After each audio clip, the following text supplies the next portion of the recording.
One of the things that we've found is that the more we want to advance in Krishna consciousness and the more service we do, the more we depend on Prabhupada's books to give us the strength to do that service, to give us the understanding of how to purify ourselves.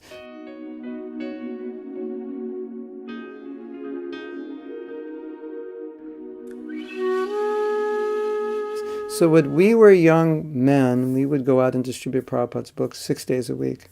And on one day, the seventh day, as God rested, the Sankirtan devotee, brahmacharis, rested. We rested. We actually physically caught up on our sleep, and then we would go out to a park or somewhere. For the next 6 hours, we would just sit buried in Prabhupada's books.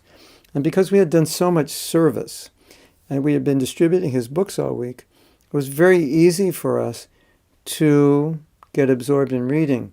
And what we realized is that the books gave us so much strength, and we had such a strong need for that strength because we were going out every day trying to convince people to take these books. So these books were nourishing our ability and also nourishing our desire to distribute them, because as we became inspired by the books, as we became enlivened, enlightened, then naturally we became inspired to give them to others because we were relishing what was in them and we wanted to share that with other people.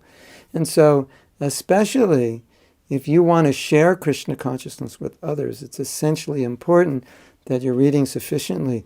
This practice of reading one chapter of Bhagavad Gita a day, when I started doing that, my first realization is that anyone who's distributing Prabhupada's Bhagavad Gita, they should do this. Because it's so inspiring to be connected with Krishna's words that you'll just want to give it to people. You'll want to share Krishna consciousness. Prabhupada wanted us to share Krishna consciousness with others. So when we're dousing ourselves, when we're drowning ourselves in the nectarian ocean of Krishna's instructions, Krishna's pastimes, the pastimes of so many devotees, we become inspired. Another thing, which I think is very important to understand about Prabhupada's books, is that we face, I mentioned this earlier, but we face so many difficulties in our own Krishna consciousness in so many ways. And the Srimad Bhagavatam especially, it deals with so many varieties of situations that no matter what we have gone through or what we're going to go through, there's a story in the Bhagavatam that gives us guidance in how to deal with that, a story that's similar to where we are at. So we should see Prabhupada's books as solutions to every possible problem we ever had, are having, or will have. And that's why Prabhupada put so much stress on his books, because he knew we're going to face so many difficulties in our lives, but he's giving us the answers. Now, another realization I had is Maya, the illusory energy, she's always trying to pull us away from Krishna. And one of the ways she does that is by doing it without us knowing she's doing it. So, for example, in guerrilla warfare, you have soldiers that are hiding, so you don't know where they are. In guerrilla warfare, they say the soldiers are everywhere and nowhere. You can't see them, but they're all around you. And so usually guerrilla soldiers will ambush unsuspecting troops because the troops didn't know they were there. Maya's like that. She ambushes us because we don't know she's there, and we don't know how she's going to fight, and we don't know how she's going to attack. You read Prabhupada's books, he explains, Maya's like this. This is how she attacks. This is how she makes you think. You should be thinking this way, but she makes you think this way. You should be doing this, but she'll inspire you to do this. If you do this, this will be the result. If you do this, this will be the result.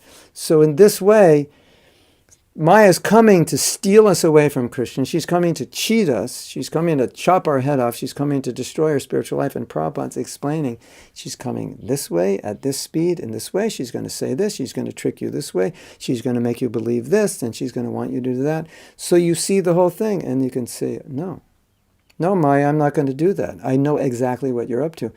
But without understanding Maya's plan, how can we resist Maya? We can't. So that's a great value of Srila Prabhupada's books, and that he draws out the whole map of Maya's plan. It's like intelligence. Prabhupada's books are like, now we have intelligence, how Maya is going to attack us, and we can defend ourselves. So you will have all these realizations also as you go through Srila Prabhupada's books, and you'll see that his books will be your greatest asset and your greatest friend in your fight against Maya, in your endeavor to become Krishna conscious. So, as we've said before, Make it your habit to be with Prabhupada's books every day.